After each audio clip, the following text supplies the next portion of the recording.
হাই everyone, আজি এটা চিকেনৰ ৰেচিপি লৈ আহিছোঁ মেথি শাকৰ সৈতে। আহকচোন চাওঁ। প্ৰথমে চিকেনখিনি ধুনীয়াকৈ ধুই ল'লোঁ। তাৰ পাছত নিমখ, হালধি, জিৰা, ধনিয়া অলপ মই বেছিকৈ দিছোঁ জিৰাতকৈ। আপোনালোকে ৰেড চিলি পাউডাৰ দিব পাৰে, মই কিন্তু ব্যৱহাৰ কৰা নাই।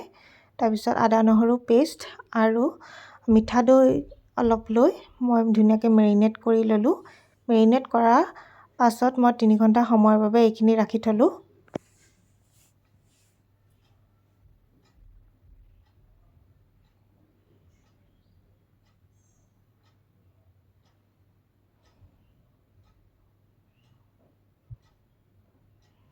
তাৰপিছত মেথি শাকখিনি মই ধুনীয়াকৈ ধুই ল'লোঁ। ধোৱাৰ পিছত তেলত এইখিনি মই অলপ সময়ৰ কাৰণে ভাজিম যাতে তিতা ভাৱটো গুচি যায়।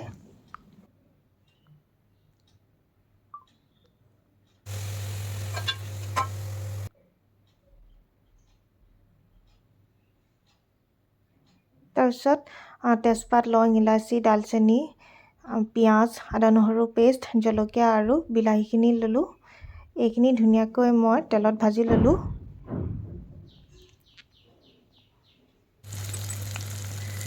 আৰু জোখমতে নিমখ হালধি দি ল'লোঁ।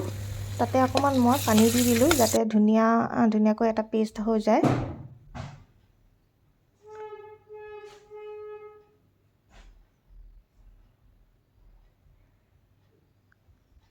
তাতে মই মাংসখিনি দি দিলোঁ আৰু মাংসখিনি অলপ সময়ৰ বাবে মই সিজিবলৈ দিলোঁ। যেতিয়া অকণমান পানী ওলায় তাতে মই মেথি শাকখিনি এড কৰি দিলোঁ।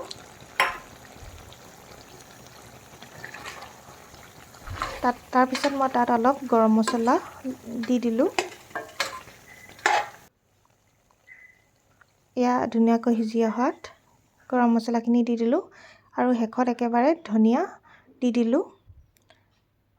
ভিডিঅ'টো চাই কেনেকুৱা পালে জনাব। আজিলৈ আহিছোঁ, বাই।